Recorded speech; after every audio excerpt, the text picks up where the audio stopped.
Hey there, my friends.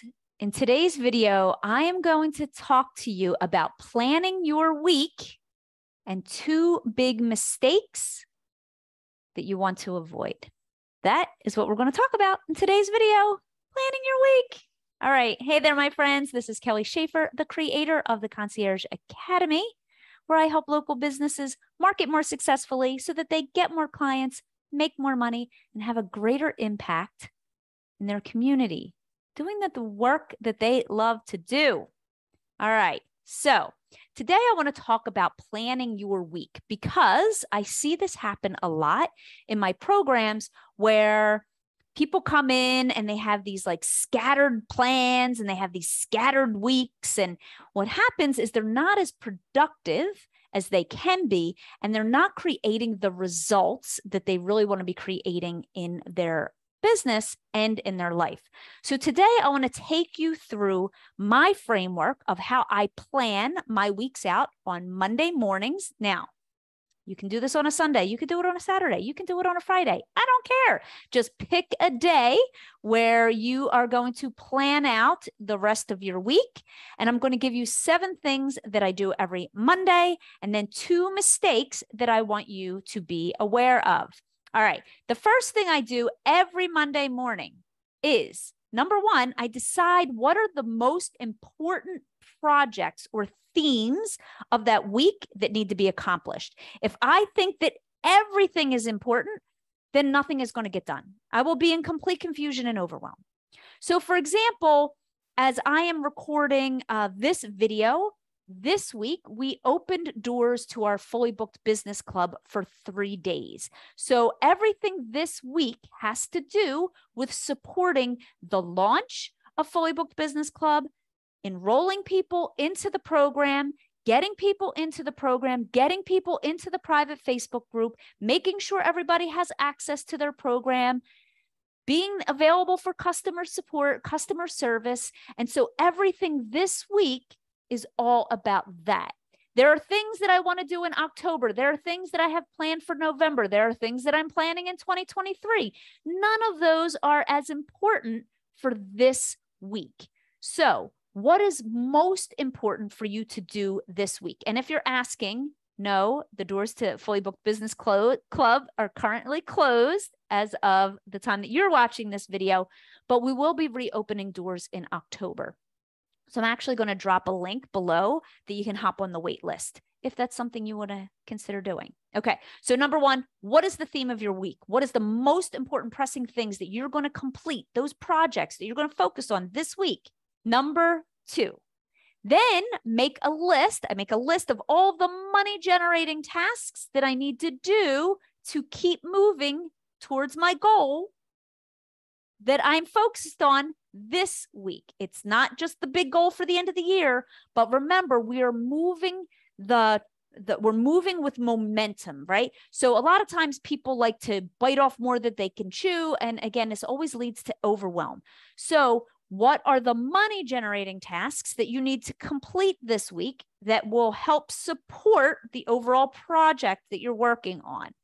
Okay, so you're going to make a long list of those. Then you're going to make a list of all of the other priorities in your life that are going to kind of like occupy your space. The reason why you want to write them all down now is because when they come into your brain, let's say that you are in the middle of writing your About Me page of your website, right? That's your big thing that you want to get done this week is the About Me page of your website.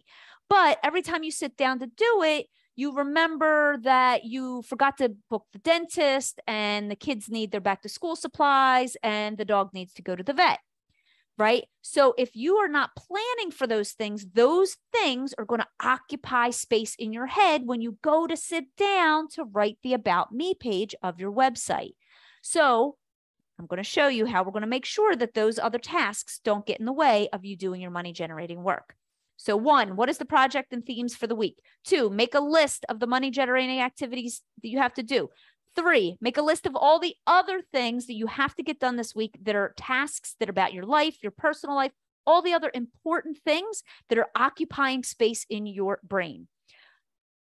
4, make a list of all the other stuff. Most of the time, the list of the other stuff is the stuff that's like falls to the end of the list, stuff that's not moving your life forward. It's usually the things that are not moving your business forward. It's usually just a bunch of buffering stuff, things that just occupy time and space that actually are not intentionally moving you forward. But I want you to get them out of your head anyway, because you're going to leave them till the end of the week if you have leftover time. The fifth thing you're going to do is then each of those tasks that you wrote down. So for example, if you were to say that this week you wanted to make your website go live, that's not a task. That's like a huge project. You want to break that down. Like, what would making your website go live really entail? One of them might be writing the About Me page on my website. The next one might be writing about the services page on my website. The next one might be adding a contact form on my website, right? Like, each one of those is an individual task, not a project. So then you're going to have all of your tasks written down, and then you're going to assign a time next to each task. How much time are you going to give to that task? So for example, when I write emails to my list and I am writing blog posts or I am writing content to send to my list every week, what I do is I will assign write newsletter this week, and I assign myself 45 minutes to write that. Now, when I first was writing content, I might have assigned 2 hours because it took me a little bit longer to get ideas out of my head. But over time, I went from 2 hours to an hour. Now I crank them out in 45 minutes.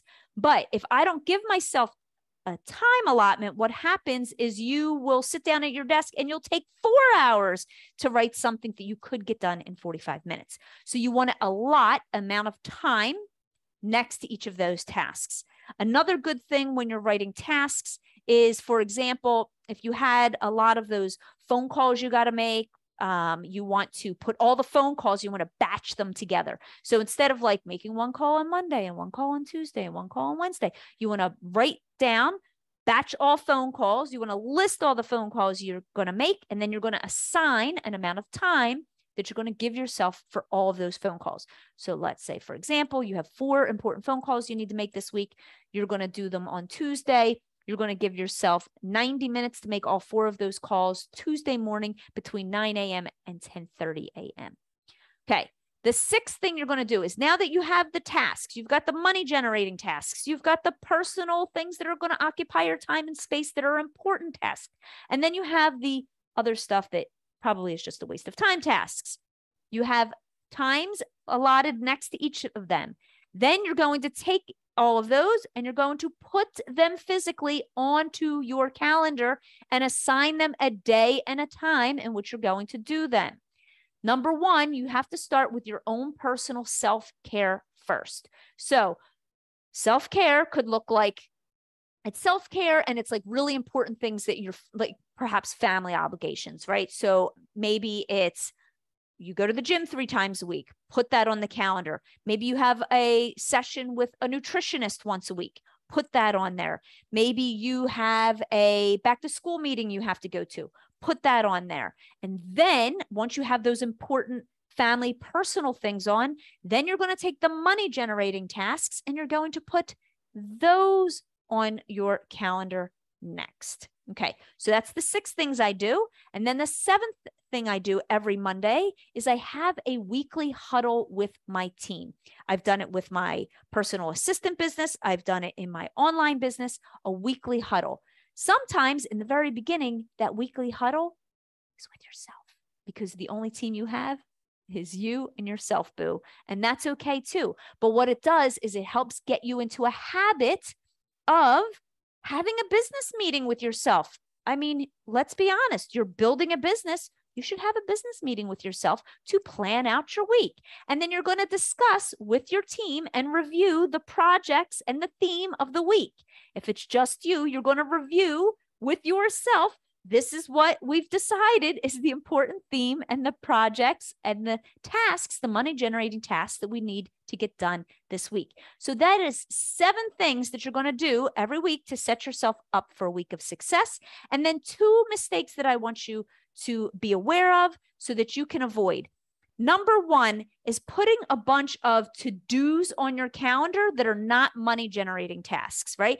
Remember when I said money generating, then all the important things, and then all the other stuff, right? So it's usually things like, I got to fix this, and I got to fix this, and I got to fix that, and I got to make this better, and I got to make that better. A lot of times what it is it's a lot of buffering activities that aren't actually generating revenue for you. So that is why if you're going to do some of those things, you only give yourself permission to do those things after you've already completed all of your money generating tasks.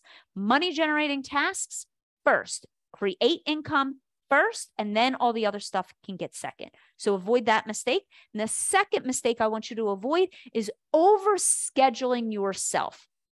I am a huge overscheduler. Why? Because I am kind of productive. I'm a bit of a badass, if I do say so myself.